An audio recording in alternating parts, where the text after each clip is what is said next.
Before we get started, I wanted to let you know that today's presentation will be recorded and will be shared with registrants following our time together, in addition to being available on the OARC website. You will also notice that all lines have been muted to minimize background noise and distractions. Throughout the webinar, you are welcome to communicate with us using the chat box on the GoTo training toolbar. We invite you to share your questions and comments at the end of the presentation, as we've dedicated time for a question and answer period.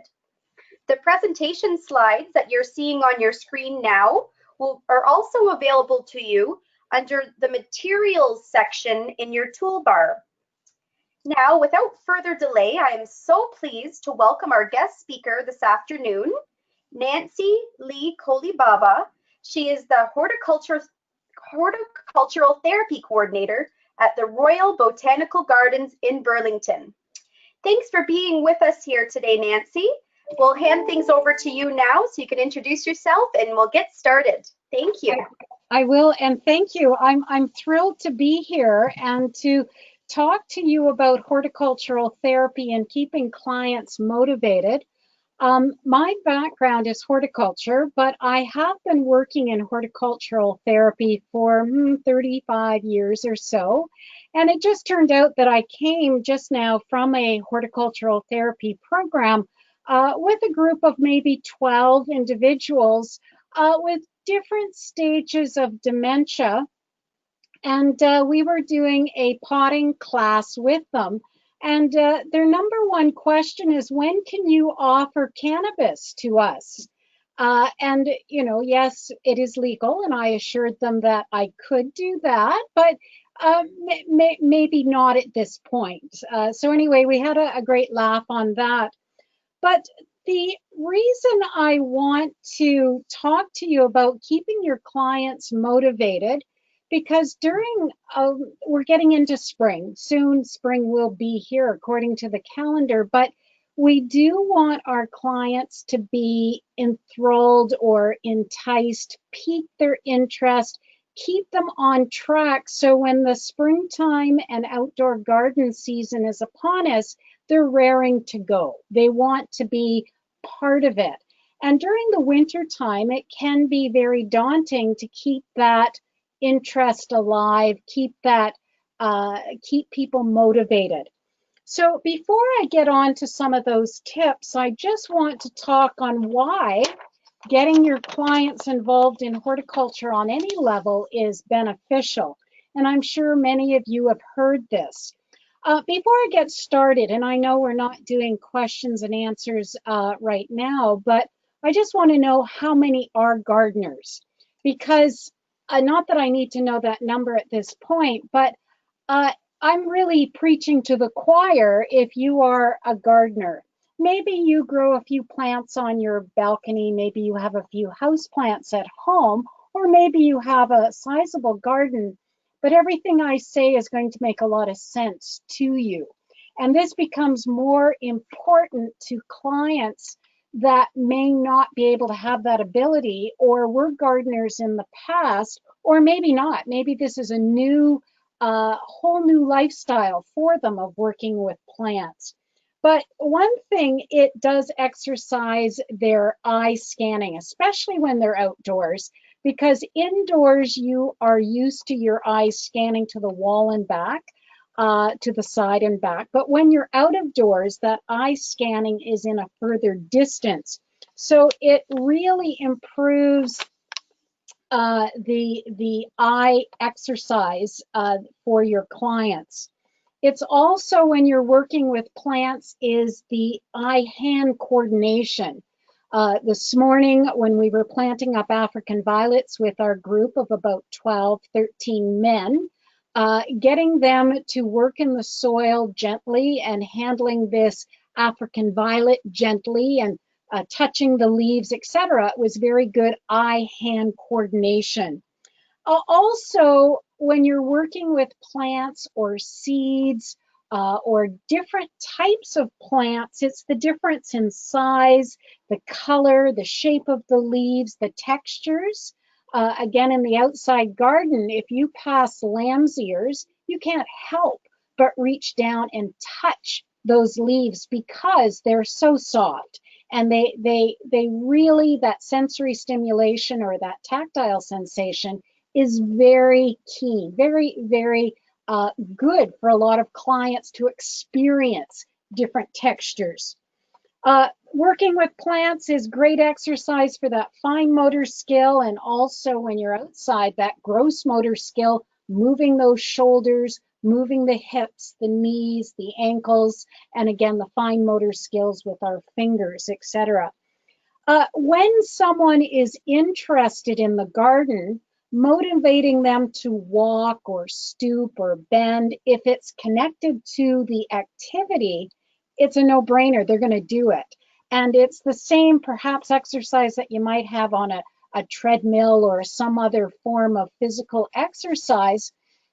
They might not be as willing to do that because it's, yeah, you want me to do it and I'd rather not. But when you're working with plants and they're keen and they're engaged in that activity, they'll do it. They'll grab the watering can, walk whatever distance to water those plants, refill it, walk back, and then they've reached the goal that had been set out for them. Also, it motivates your physical activity.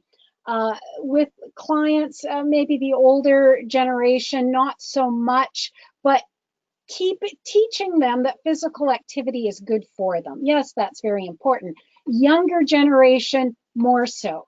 You need to have a healthy lifestyle, lots of exercise, and gardening can certainly provide that.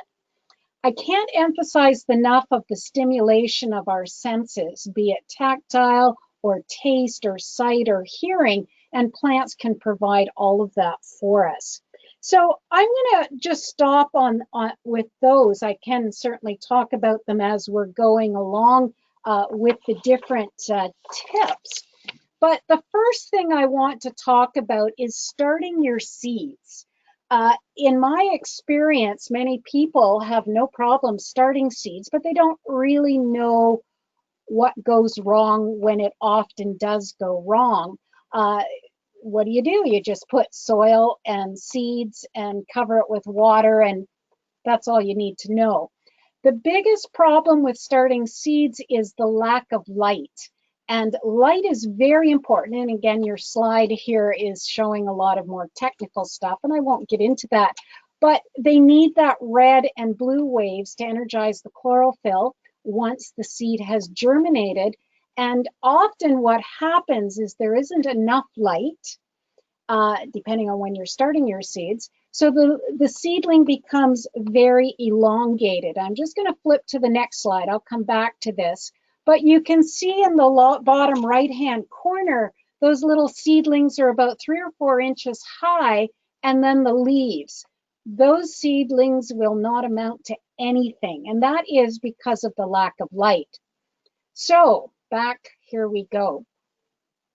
So when you start your seeds, it's never on one day. Someone will often say to me, what day do I start my seeds? Well, you cannot do that.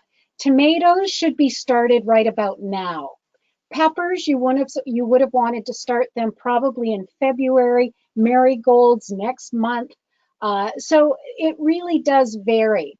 The best way to figure out when to start your seeds, good old Google will give you sheets on when to start your seeds so that they're not mature size before you can even get in the garden, or the other way, they're too tiny and will never amount to anything even once they're in the garden.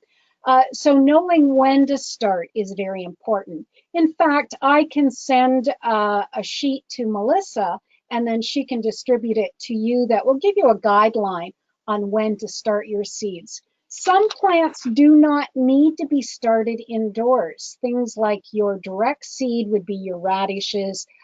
Certainly your carrots do not need to be started inside, lettuce, spinach, those sorts of things. But any of your fruiting, such as your tomato, your eggplant, your pepper, definitely have to be started inside. Our season is just not long enough to direct seed in the garden and have them grow to maturity. So the timing is very important.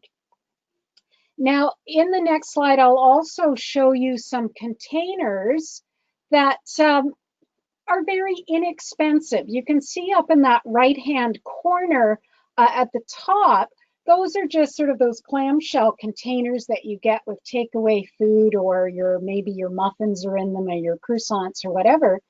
Just fill one side with soil, flip it over once the seeds have been planted, and it's like a mini greenhouse. For all of my seed starting, I use, again, takeaway containers, but they're black bottoms, and then they have the removable sort of transparent tops, and they're ideal for starting seeds. They're about 2 to 3 inches deep. You really don't need any more depth than that for starting your seeds. And then they go under the grow lights, which have blue and red light spectrum.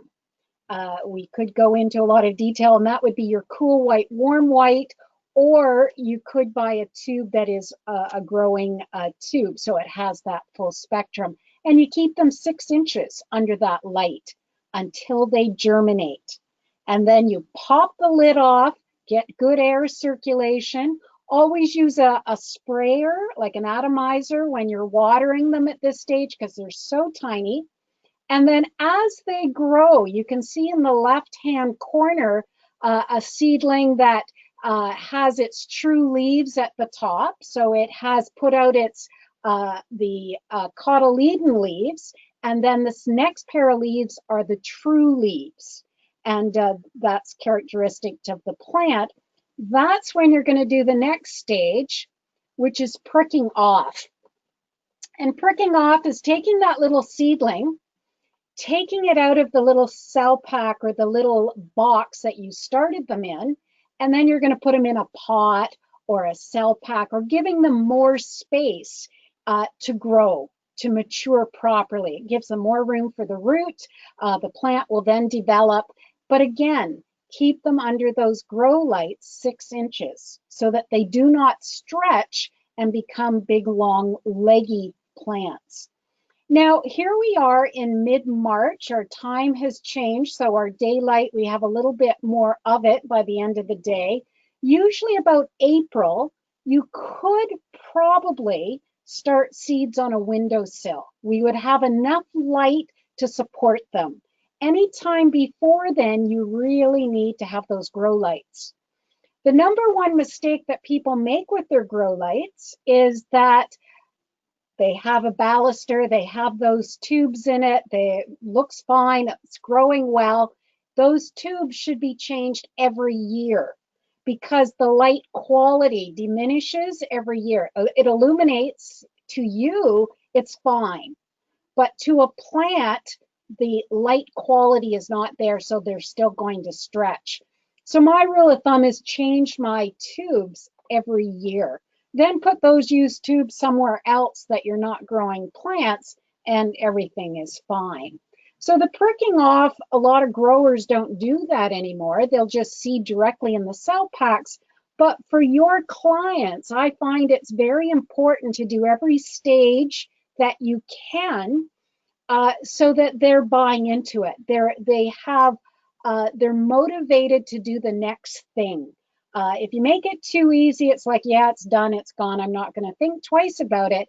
But by having different stages to complete the process, gives someone that motivation to stay keen and to want to learn more.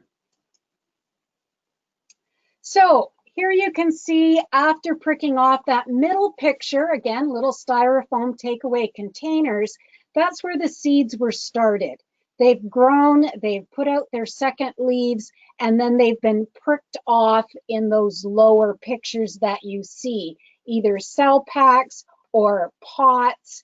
And the top right container is just a template where you would push into the soil so that you can put your little seedling in. And you can see in the left top where the person's hands are there, they're holding the leaf. When you prick off, you want to hold the leaf rather than the stem, because if you hold the stem and it breaks, the plant is gone. But if you hold a leaf and for some reason that leaf tears, the plant is perfectly fine. It's going to continue. So this is fine work, fine motor skills, really good eye-hand coordination, a little better with someone with better agility in their hands, but certainly can be adapted to suit almost anyone. So sometimes it's just thinking what the process is and then adapting it to make it easier for those that would find that fine work a little more frustrating. So once the plants have been pricked off and they're growing along and you're watering and fertilizing accordingly, sometimes there's a lull. Now what do? It's not time to put plants outside.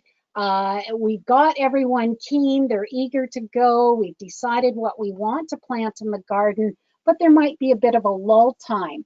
So I put this slide in because when things go out in the garden, especially when they're young transplants, they all look basically the same. So it's nice to have row markers. So we've got wooden spoons, we've got just sort of clothespins, little wood medallions or rocks, or again, these are just ideas, not saying this is what you have to do, but be creative on making row markers so that when people are out in the garden, there's no guesswork. They know that that's where the peppers are. They know that's where the radishes are, especially direct seed. You don't know what they are until they germinate. So you want to have row markers so that it is less guessing. Another activity that we do when there's a bit of lull is to go to the grocery store and buy unusual vegetables. Edamame is the one. It is a soybean. Different ethnic groups certainly know what they are, but again, many of your clients, especially the older generation, are going to say, I don't know what this is. I know what soybeans are if you're a farmer, but these are soybeans, but they're different again. They're edible, they're delicious, they're nutritional. The kohlrabi, very common in our gardens, but maybe 10, 12 years ago, you never saw kohlrabi. Peel it, eat it fresh. It's wonderful. It's very crunchy. Fennel is the bottom. Radishes, not uncommon, but this is a variety of radishes that give you different colors. It's called the Easter egg variety. So you get purple, you get red, you get pink, you get white. And when you are deciding on what you want to plant in your garden as a group with your clients, you want to pick your familiar vegetables, certainly your tomatoes, your peppers, your radishes, your carrots, etc. But always pick one that is unusual, and it could be any of the ones that I'm showing here, so that when you go into the garden, when things are maturing, you're going to look for that to see how it grows. How does it grow under the ground? Does it grow above the ground? What does it look like as it's maturing? You're harvesting it, you're bringing it in and trying it to eat. To motivate anyone, eating is certainly a great way to get someone on track. Even if you do have to buy them ahead of time at the grocery store and say, hey, what do you think of this? Isn't it wonderful? We'll now buy that seed and grow it in the garden. Edamame are fabulous growing in the garden, easy to grow, and every day you're out in the garden harvesting, bringing them in, steaming them, a little bit of salt if you wish, and then you get to eat these wonderful soybeans. So with our kids' gardens, the kids always have to have an unusual vegetable, and then they eat it. And often it is, oh, I don't like that, I don't like that. But once they've eaten it, because they've grown it, it becomes their new favorite. So something to think about. Seed catalogs. Again, we're getting a little late. Oh, I shouldn't say that. Of course, it's never too late. But you can go online and to different seed companies and they'll mail you their seed catalogs. And I advise, even if you never order anything from that company, have those catalogs on hand. February is the best month. And if you are a gardener, you know what I'm saying is that when it's bleak, it's white, it's cold outside, you sit down and you dream of that perfect vegetable garden with all these wonderful vegetables. They may happen, you know, that's dream garden might happen, it may not, but you're having so much fun dreaming about it and going through and see what new varieties are available. Do a collage of the favorite vegetables. Cut out pictures from old catalogs, put it up on a board, go through and find out what those new varieties will do, which ones are great for canning, which ones have better flavor, which ones are the heritage varieties. Use it as an educational opportunity to hear what your clients have to say. I did a program with tomato gardening with a group in Hamilton last spring, and we're going to be doing it again this spring, with Italian men. And let me tell you, I had certain varieties of tomatoes I had to have or just go away because they were very specific. Cherry tomatoes, Roma tomatoes, and the beefsteak tomatoes were the ones they had to have for us to start. So everyone has their likes and dislikes. Listen to what they have to say. But seed catalogs, wealth of information. Just another activity that you might want to consider, again, when you have that lull time, you know, things are in between, or maybe you have a project that at the last minute has fallen through. This is cat grass. You really could use any type of grass. I have it in the picture in little eggshells. It doesn't have to be. It could certainly be in something recycled. It could be little pots. It could be anything, really. A bit of soil, put this grass seed in. It grows within about 4 or 5 days, or will start growing. They put googly eyes on these to give it sort of personality. But it's fun to watch that grass grow, and it's a guarantee that it will, as long as you keep it watered. If there is a resident cat, they'll be in there eating the grass because they need that grass for their digestion. And it's kind of fun to have the plants and the resident cat interact. And then when you're done with it, just compost everything and it's great. Fun activity just to watch the grass grow. It can be cut with scissors. It can, you know, you can do all different things with that. Okay, next slide. There we go. This slide here is what I call the garbage gardening.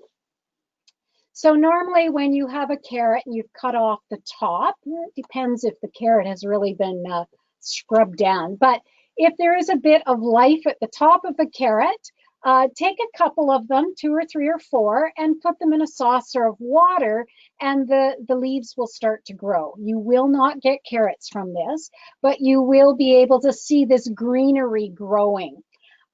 With any of these projects, never do just one, because they're organic. It may work, it may not. And if you've only got one and it doesn't work, there's 100% failure.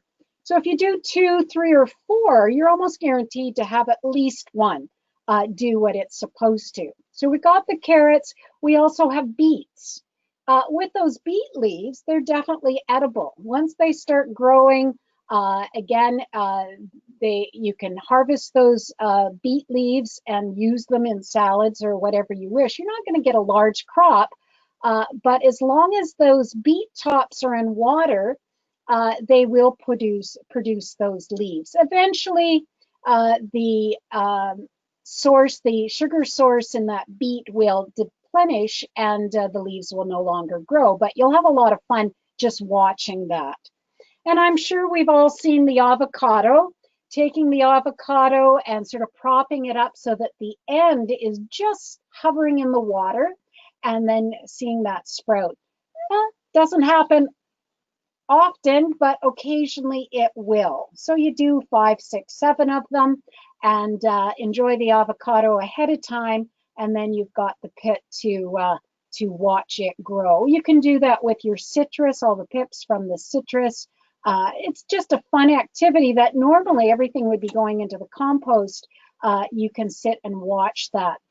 Again, you're thinking, oh, these are children's activities. Yes, but they are there to keep someone's interest. Give them something to come to watch and see its development from day to day.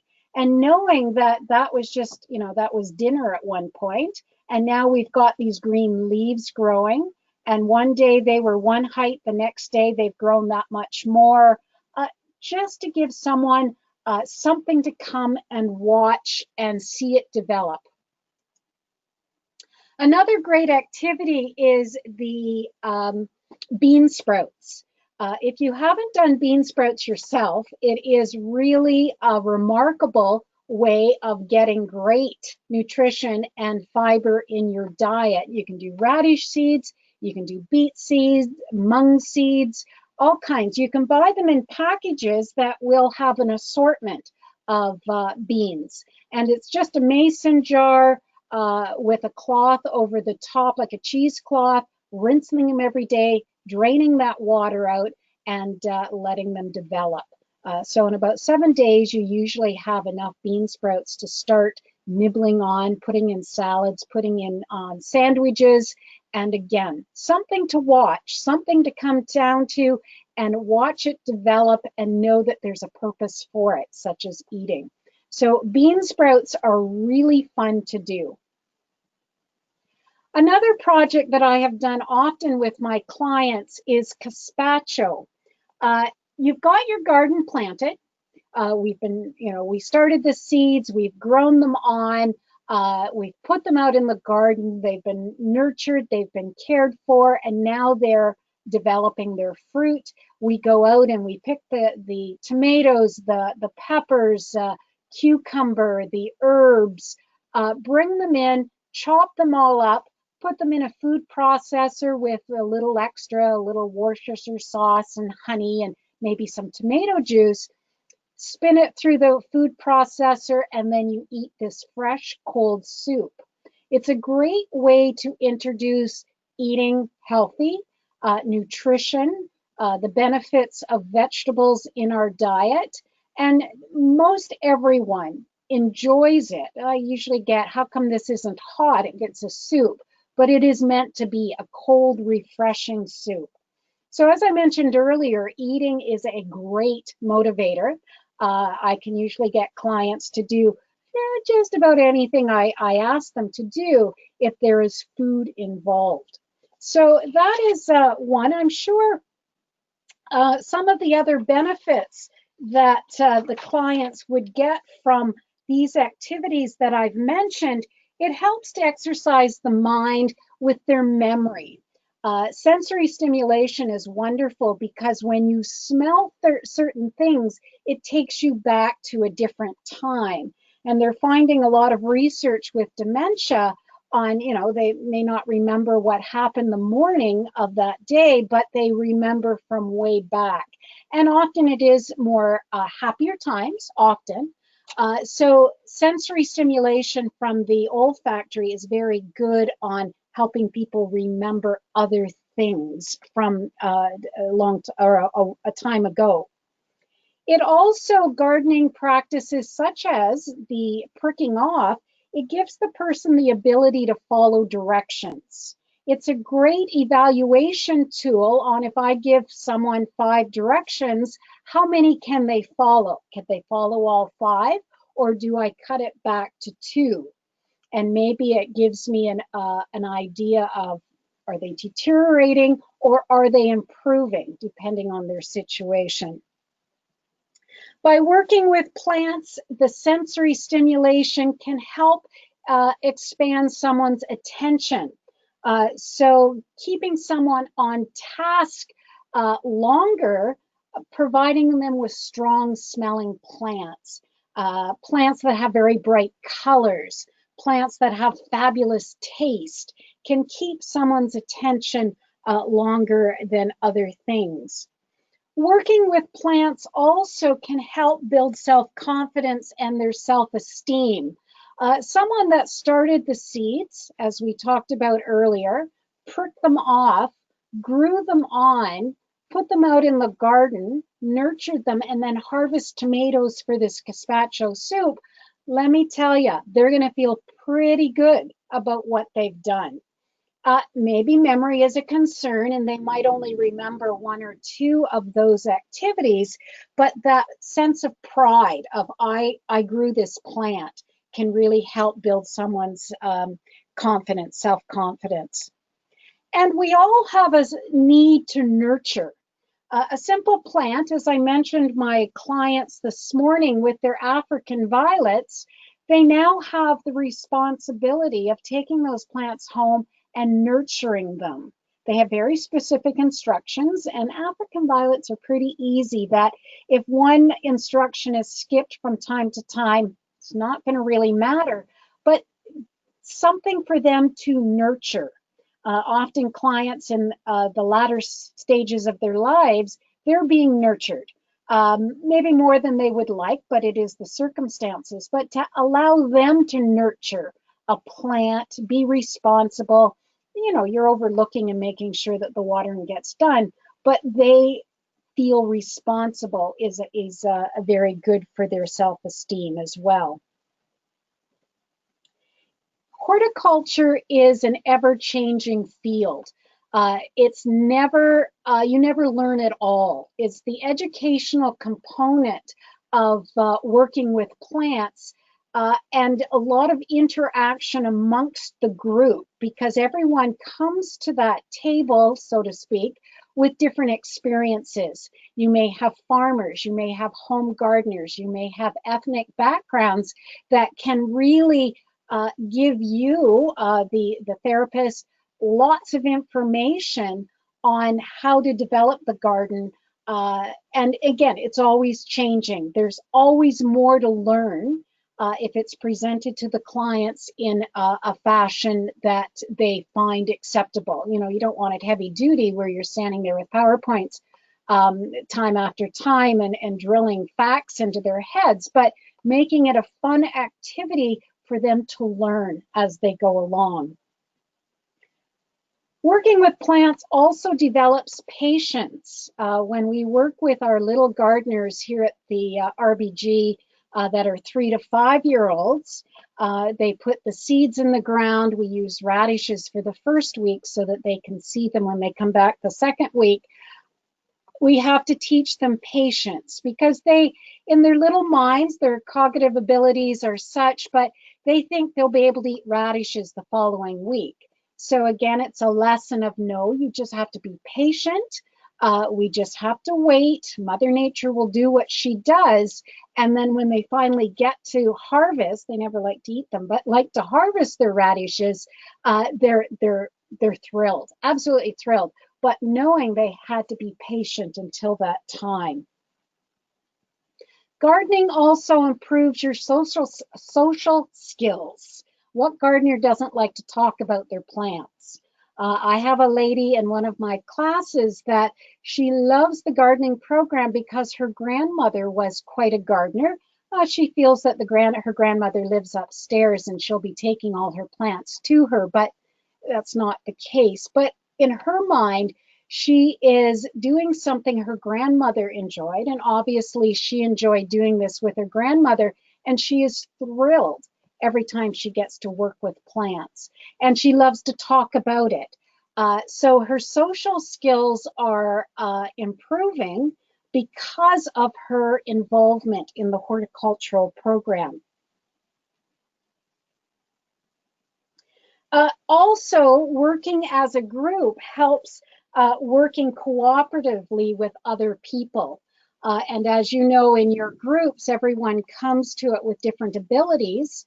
So having people help other people out that are having difficulties, sharing equipment, passing on ideas, just encouraging one another is a great way to teach them cooperative skills. Again, we do that a lot with the children because that's one of our goals for them.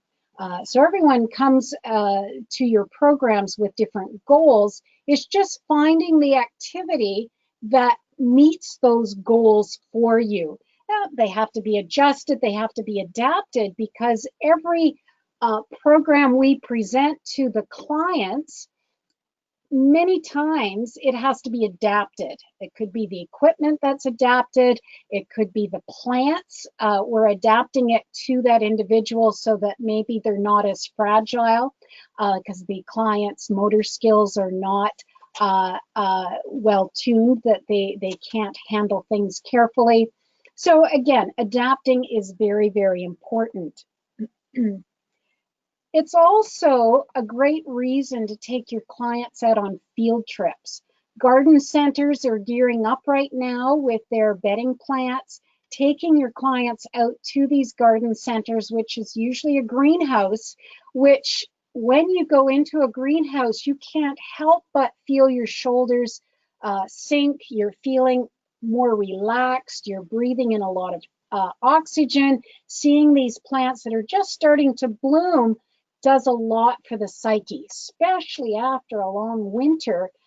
It really does boost someone's spirits to see that type of an environment. And as the season goes on, it could be field trips to garden centers outdoors and seeing the woody materials and the perennials that are being put out for sale. And it also allows the clients to get to know their community. Going to these different facilities within their own community lets them feel that they're still part of it. Now, I'm rambling on here. I would love to hear from you. Not, questions, of course. I want questions, but also any examples that you have with working with your clients and activities that have worked well for you or maybe didn't work well for you. I've got a list of those. So I would really love to hear from you, and then we can keep the discussion going by what you have to say. And thanks, Nancy. It's Melissa here. I loved your ideas for creating the row markers and the dream gardens. And of course, I love any program where I get to taste test and taste the foods that have been harvested after all that hard work. So at this time, as Nancy has let us know, we're welcome to take some questions. If you'd like to share a comment or an idea, you can use the chat box, or you can unmute your line and ask Nancy live. We did have a question about, is there additional slides? Because I know Nancy's been kind of weaving in some great ideas in addition to what you see in the presentation slide deck. The slide deck is available under the materials section in the toolbar, and we will be archiving this webinar on the OARC website.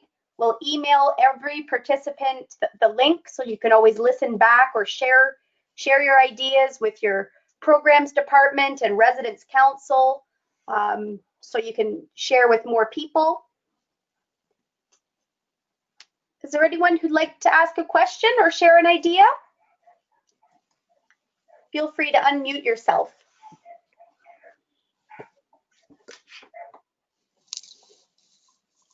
Well, while you're deciding if you have a comment or question, at the Royal Botanical Gardens, I have a horticultural therapy training coming up. It is in April. It's in May. It is on our website. I'm sorry, I just had a mental flash there. It is in May. And it is a Thursday, Friday, and it's a 2-day basic horticultural therapy training so that you have a really good understanding of using plants and using it therapeutically. So we deal with the inside and outside garden. We talk about proposal writing, and we talk about goals and evaluating. So Corinne is bringing that up on the screen in front of you. Can you see it? Can you see it, Melissa? Yes, we can. Thank you. Yes. And I also have a 1-day on horticultural therapy and herbs. I did have one on starting plants from seeds, but that's come and gone. But just 1 day on herbs. So it's a full day on, top 10 herbs to plant, how to use them, how to grow them, etc. So again, if someone is involved in a horticultural program in their facility and feeling they just need a little more I think these two programs might fit the bill. But certainly don't hesitate to ask more questions if you think is it going to do what I need it to do? I would be happy to answer any questions. One question here, could you make some recommendation on easy plants to start a gardening program? Certainly. Basil seeds, if that's what you're thinking, basil seeds are very easy to start in the ground. I should say indoors. So you could easily have a small container, get a soil, a lighter soil is better, put a few seeds on top, put the plastic on, put it on a nice bright windowsill or under grow lights, and watch the basil grow. That's a pretty easy one. Other plants to grow inside that you can then use outside is your spider plant. If you know a family friend, or even if you're at the RBG, don't tell them I told you this, just snip off one or two of their little runners and stick them in soil and they're going to root. They are by far the easiest. Any of your tropical plants, I shouldn't say any, but many of them, you can take cuttings and root them. And how I root plants is I take a large Ziploc freezer bag. I put either moist sand or moist soil, not too moist, just sort of finger moist in the bottom, maybe about a third of the way up. And then I put my cuttings in there. I blow into it, zip it up, and that's like a little greenhouse. The humidity is very high, and keep it anywhere but in a sunny window. Maybe on top of your refrigerator or somewhere that direct light would just heat it up too high. So you want it back from the window, but and they will all root at different stages if you've got a variety of plants in there. So one might root in a week if it's a spider plant, 1 week out, potted up, it's ready to go. But an English ivy might take you a month or two before the roots. So they're all going to vary, but those are, houseplants are pretty easy to propagate. Plectranthus is another one. It's a cascading plant. Coleus is a great one. Geraniums, if you have them, you can take cuttings. Take a little longer to root up, but it's great to watch them root, pot them up, and then take them outside. So there's a few examples. I hope that helps.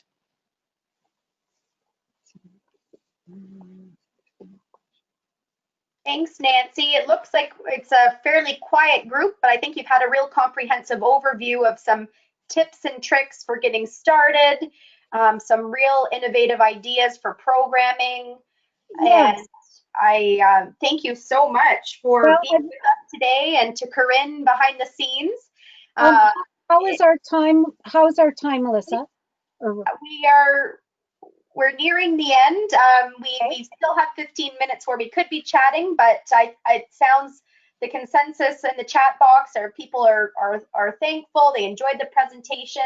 I don't see any new questions popping up, but I see your contact information there is available for our participants. So if anyone would like to connect with Nancy following today's presentation, we encourage you to do so. Yeah, well, if you have a few more minutes, I can always just, well, you know me, I can talk and talk. But some of the other programs that I do with my clients is flower pressing. Again, I was sort of gearing more on the vegetable gardening in this presentation, but during the summer, taking different flowers out of the garden, putting them in phone books. I think we still have phone books now, but pressing them, and then you can do, I don't know, pictures or postcards or whatever you wish with them. Another one, of course, is tea, trying different teas. You can get black tea, white tea, herbal teas, and just having a good old-fashioned tea party and trying different teas. Most of my clients are very particular. It's black tea or no thank you, but you can often entice them to try other ones just to compare. And it could be like a wine tasting, but you're doing it with tea. We've also done coffee tasting and sort of an educational program on where coffee comes from.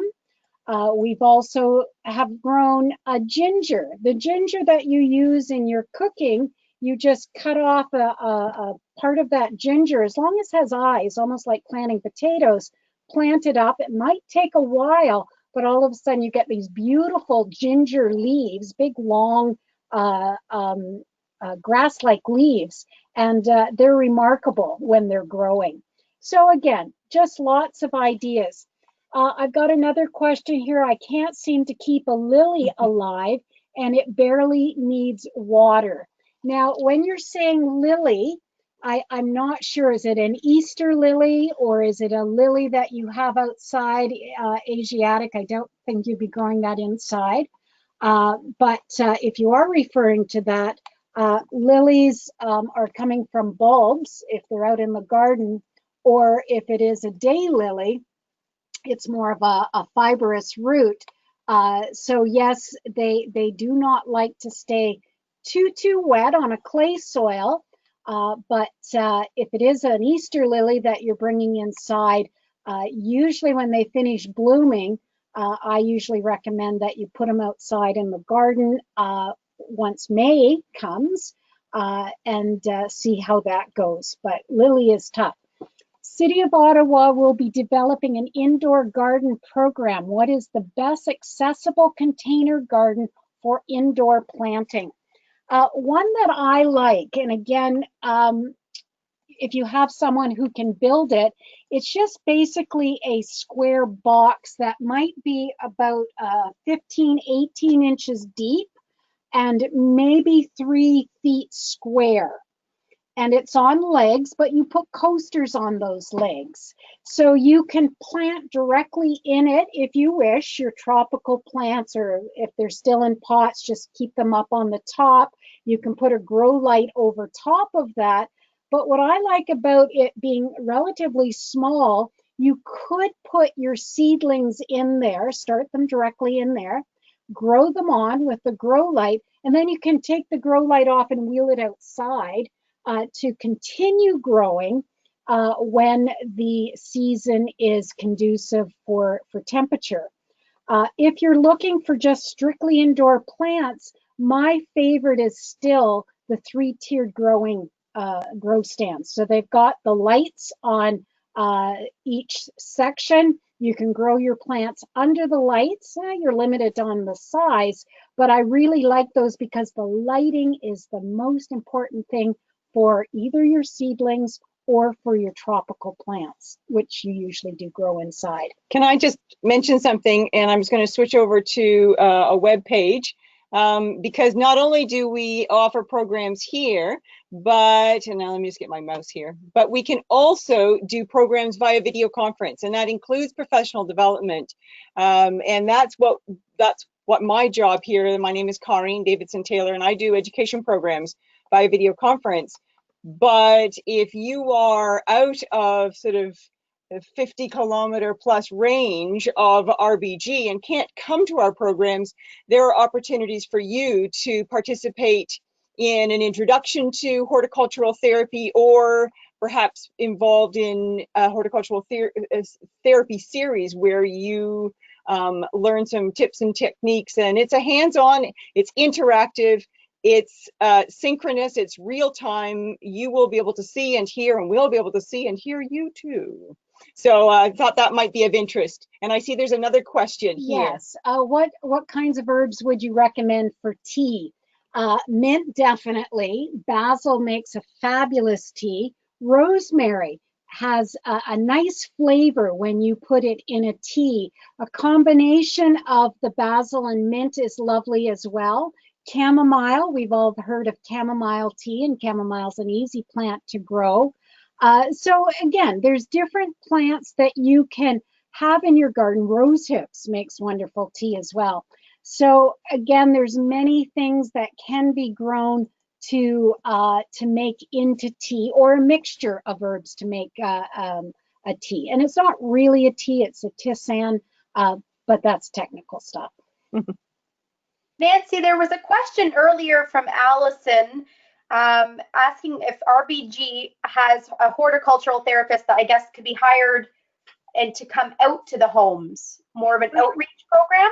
I'm not sure if you touched Yes, on I can speak on that. That's what I do. I go out into the community and provide horticultural programs. I have a different theme every month. Being March, we're making leprechauns, so they're just kind of silly little grass heads, but they grow and grow and grow. So yes, I do. The rate is $250 a program plus HST, and it's a maximum of 12 participants. And unfortunately, that is within the 25 kilometers of RBG. I will go beyond that, but then there is mileage on top of that as well. Now, if you book more than 6 programs, it bumps it down to 200 per program. And I'd come in with all the supplies. And I hope everybody else can see, I switched over to the website, Horticultural Therapy Outreach Programs. So I hope you can see that.